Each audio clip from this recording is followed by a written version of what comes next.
High বন্ধুরা, তোমরা সবাই কেমন আছো? আশা করি তোমরা সবাই খুবই ভালো আছো। কিন্তু বন্ধুরা, আমরা ভালো নেই, মনও ভালো নেই। দেখো কেমন মেঘ করে এসেছে। খুব কষ্ট করে এই পুকুরটায় মাটি তুলেছিলাম, অল্প মাটি ছিল। দেখো তার মধ্যে আর পুরোটা তুলতেই দিল না, জলে ভর্তি হয়ে গেল পুকুরটা। তার জন্য মনটা খারাপ।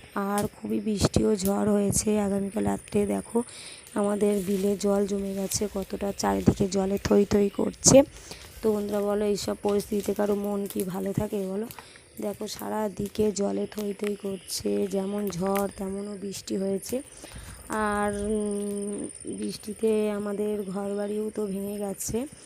তো বন্ধুরা দেখো, খুবই কষ্টের মধ্যে আছি। ঝড় বৃষ্টিতে যে এত ক্ষতি করে তা বুঝতে পারিনি। হঠাৎ ঝড় বৃষ্টি এসে আমাদের খুব বড় একটা ক্ষতি করেছে। দেখো বন্ধুরা, আমাদের বাড়ি ঘর তো সব ভেঙেই দিয়েছে, সব ভেঙে গেছে দেখো ঝড় বৃষ্টিতে। তাহলে তোমরা বুঝতেই পারছো যে আমাদের কতটা ক্ষতি হয়েছে। তার মধ্যে মন কি ভালো থাকে?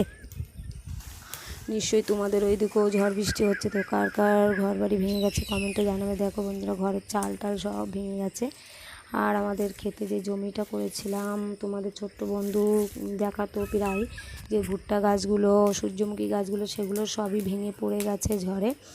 আর জমিতে জলও জমে গেছে, কুমড়ো গাছগুলো মরে গেছে, ও কুমড়োগুলো সব পচে গেছে।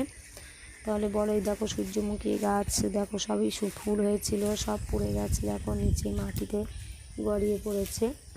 তো তোমরা বুঝতেই পারছো যে আমাদের কতটা ক্ষতি হয়েছে। দেখো তোমাদের দেখাচ্ছি, সঙ্গে থাকো আর দেখতে থাকো।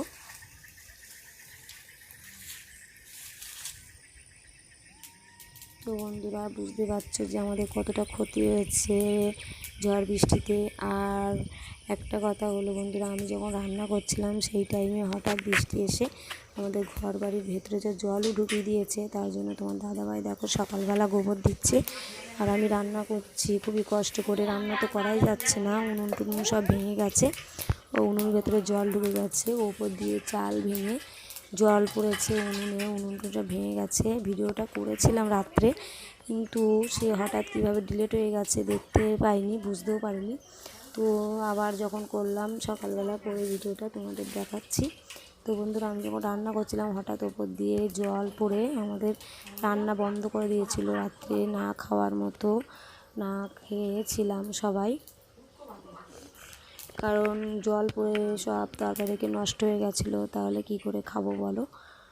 আর তোমার দাদাভাই যে বারান্দা সব জল ঢুকে ভেঙে চুরে গেছিলো, সেগুলো ঠিক করছে, আর আমি এদিকে রান্না করছি। তো বন্ধুরা বুঝতে পারছি আমরা কষ্টের মধ্যে কেমন আছি। তাহলে ভিডিওটা যদি নতুন হবে সে সাবস্ক্রাইব করবে, লাইক করবে, কমেন্ট করবে, শেয়ার করবে। সবাই সুস্থ ভালো থাকবে। টাটা।